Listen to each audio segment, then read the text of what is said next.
We all know exercise is good for us. It helps us lose fat, build muscle, have more energy, and just feel better overall. But sometimes, knowing isn't enough. We need a challenge, something specific to aim for. That's where the 100 push-up challenge comes in. Now, 100 push-ups might sound intimidating, especially if you're not used to doing many.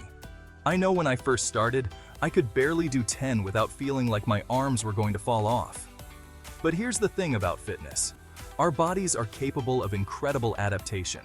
This challenge isn't just about building a bigger chest or sculpted triceps. It's about pushing your limits, both physically and mentally. It's about proving to yourself that you're stronger than you think you are. So, are you ready to see what your body can do in just 30 days? Let's dive in. That first day of 100 push-ups? Let's just say it was humbling. I started out gung-ho, determined to hit that magic number. But reality set in pretty quickly. My form was all over the place, more wiggle than controlled movement. Muscles were shaking, begging for a break. I had to break the 100 into sets, taking short rests in between to catch my breath and let the burning sensation subside. It wasn't pretty, but I got it done. And that feeling of accomplishment, of pushing through the struggle, that's what this challenge is all about. There were moments I thought my arms would just give up and wave a white flag.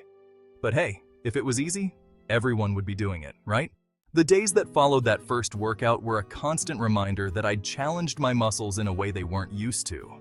Simple tasks like lifting groceries or pushing open a door became mini workouts. But here's the interesting thing. The soreness wasn't debilitating. It was a good soreness, the kind that tells you you're making progress.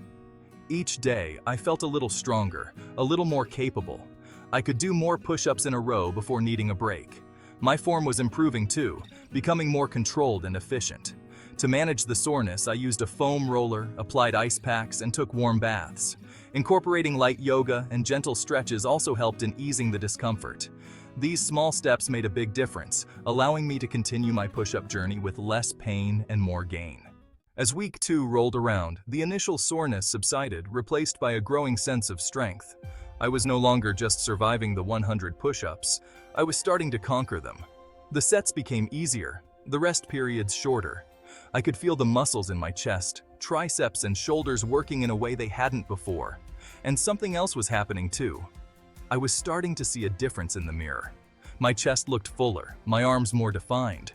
It wasn't a dramatic transformation, but it was enough to keep me motivated, to remind me that consistency pays off. Embracing the burn was key, and each day I felt more resilient. The burn became a signal of progress, a reminder that I was earning my gains. Section 5. Plateaus and Breakthroughs. The Mind-Muscle Connection. Around week 3, I hit my first plateau. My progress seemed to stall. I wasn't seeing the same gains I had in the previous weeks, and the 100 push-ups felt just as challenging. This is a common experience in any fitness journey. Our bodies are smart, and they adapt to the stress we put them under. To continue seeing results, we need to keep challenging ourselves. So, I started incorporating variations into my push-ups, diamond push-ups to target my triceps, incline push-ups to focus on my upper chest, and decline push-ups to work my lower chest. The key here is to listen to your body. Don't be afraid to modify exercises or take rest days when needed. The mind-muscle connection is crucial. By focusing on the muscle you're working, you can enhance the effectiveness of each rep. Visualization and concentration can make a significant difference in your performance and results. Section 6. Fueling the machine, diet, and recovery. While the push-ups were the main focus of my challenge, I quickly learned that what I did off the mat was just as important as what I did on it. You can't build a strong house without the right materials, and the same goes for our bodies. I started paying closer attention to my diet, making sure I was eating enough protein to support muscle growth and complex carbohydrates for sustained energy. I also prioritized sleep, aiming for 7 to 8 hours of quality rest each night. Proper nutrition and recovery are essential for muscle repair and growth. They're the unsung heroes of any fitness transformation. Staying hydrated was another key factor, ensuring my muscles were well nourished and my body functioned optimally. Incorporating stretching and mindfulness practices helped in reducing muscle soreness and improving overall recovery. Keeping track of my progress and celebrating small victories kept me motivated throughout the journey. Section 7. Beyond the physical, mental toughness and confidence. As the days turned into weeks, I noticed changes that went beyond the physical. The 100 push-up challenge was no longer just a physical test, it was a mental one. I learned to embrace the discomfort of pushing my limits, to find that extra gear when I thought I had nothing left. This newfound mental toughness spilled over into other areas of my life. I was more confident, more resilient, more willing to take on challenges both big and small. The physical benefits of exercise are undeniable, but the mental benefits are just as profound. Exercise is a powerful tool for building self-belief and resilience. It taught me to set higher goals, tackle difficult projects, and celebrate personal victories with newfound confidence. Section 8. Life Beyond 100. Maintaining Momentum. As I approached the end of the 30 days, I felt a sense of accomplishment. I'd set out to do 100 push-ups a day, and I'd done it. But more importantly, I'd proven to myself that I was capable of more than I thought possible.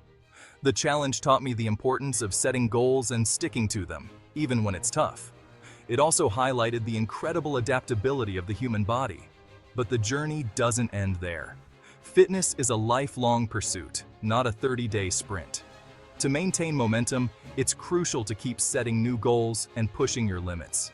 Celebrate your progress, no matter how small, and stay committed to your fitness journey. Section 9. Your 30-day challenge starts now. So, if you're looking for a challenge, something to push your limits and see what you're truly capable of, I encourage you to give the 100 push-up challenge a try.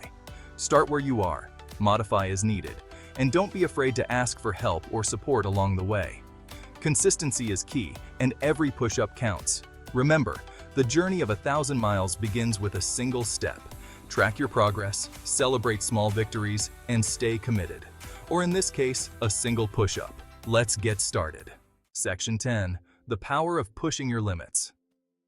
The 100 push-up challenge is more than just a fitness fad. It's a testament to the power of consistency, perseverance, and the incredible adaptability of the human body and mind. It's a reminder that we are all capable of achieving amazing things when we set our minds to it and put in the work. So, go out there, push your limits, and see what you're made of.